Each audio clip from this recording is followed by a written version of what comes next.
Oh, and it's been a long journey, some ups and some downs, but you're through to the World Cup final. How does that sound? How do you feel? Yeah, it sounds pretty cool and it feels pretty good.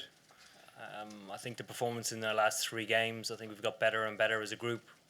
We talked before the tournament that we would have to do that in order to get to semi-final and final and actually be contenders. So I think today was, I suppose, a step further in the performance, and adding on the 2 that we've built on already. I think it was important that we did that. You said you wanted to play with smiles on your faces and embrace the moment. Did you do that? I think we did, absolutely. Everybody out there on the field and even in the change room loved every ball that was bowled. There was no lack of commitment, application, and we had a bit of a day out, which is it's cool when it happens like that, particularly when the bowlers bowl like that. It's awesome. A year ago to the day, England were locked out the semi-final of the Football World Cup. Is it coming home? Wouldn't get too carried away yet. It's obviously a very exciting time for everybody, and ourselves included. I think giving ourselves the opportunity for Sunday's final is brilliant.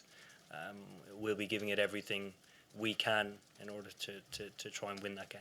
And just finally for me, Jason Roy, obviously very disappointed with his dismissal. Is there any danger that he could be banned for the final?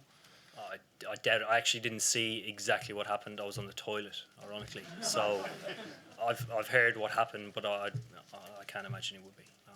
Owen, it's unlikely that you would have had to endure any of these horror movie semi-final defeats that everybody talks about in England in the 90s and the 2000s. So do you understand this whole apprehension and cynicism around England about knockout games at all? I think we're quite cynical people who never quite give people credit when it's due. There's always a different side to it. We grow up around it, it's the way we are, and we sometimes enjoy it too much. I think us as a team, we've learned to enjoy ourselves, particularly days like this, even if they don't go well.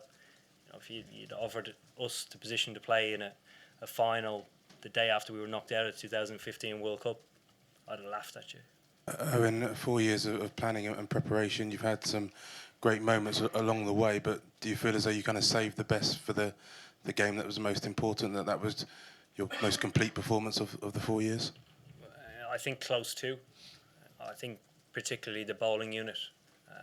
When you perform like that, you continue to take wickets along with a little bit of luck, but we were quite persistent in the lengths that we bowled, stuck to our plans managed to work even when Smith and Carey started to dominate and grow in the partnership that they did. We found something, an opportunity.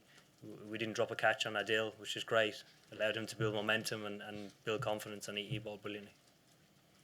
Right, the final's going to be on free-to-air TV. The whole nation's going to be behind you at last, it feels like. How exciting is that as a personally and as a team?